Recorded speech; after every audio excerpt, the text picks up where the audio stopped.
সে একজন খুব মেধাবী ছাত্রী ছিলেন।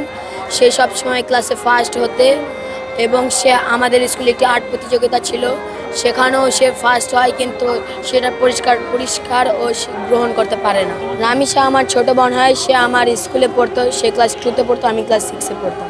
আকাশ পরিমাণ কষ্ট আমাদের বুকে, আমরা তাকে খুব মিস করছি। আমরা সকলে মিলে কথা বলতাম। সে যেদিন মারা গেছে তার একদিন আগে সে আমাদেরকে বলেছিল যে সে আমাদের জন্য মিষ্টি ও চকলেট নিয়ে আসবে, যেহেতু সে ফার্স্ট হয়েছে তার জন্য সে আমাদেরকে চকলেট ও মিষ্টি খাওয়াবে বলেছিল। তার জন্য আমরা সব কিছু করতে পারবো, তার জন্য আমরা দেশ ধ্বংস করতে পারবো, তার জন্য আমরা অনেক অনেক কিছু করতে পারবো। তাকে যদি 10-12 যদি ফাঁসি দেওয়া হয় তাহলে সেটা হবে না। আর যদি যেহেতু পুলিশ তাকে ধরেছে তাহলে তাকে সকলের সামনে এই জায়গায় ফাঁসি দেওয়া উচিত, নাহলে তাকে ক্রস ফায়ার করা উচিত।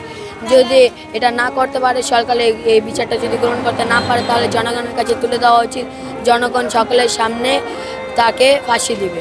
তার গলা কেটে তাকে ওয়াশরুমের বালতিতে রাখা হয়েছিল এবং তার শরীরের হাত কেটে সেটা খাটের নিচে রাখা হয়েছিল।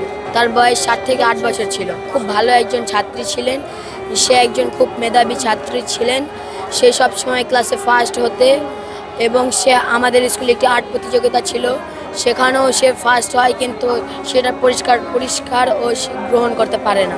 আমার মনে হয় না সরকার এটার বিচার করবে, কিন্তু আমরা চেষ্টা করব যাতে সরকার এটার বিচার করে।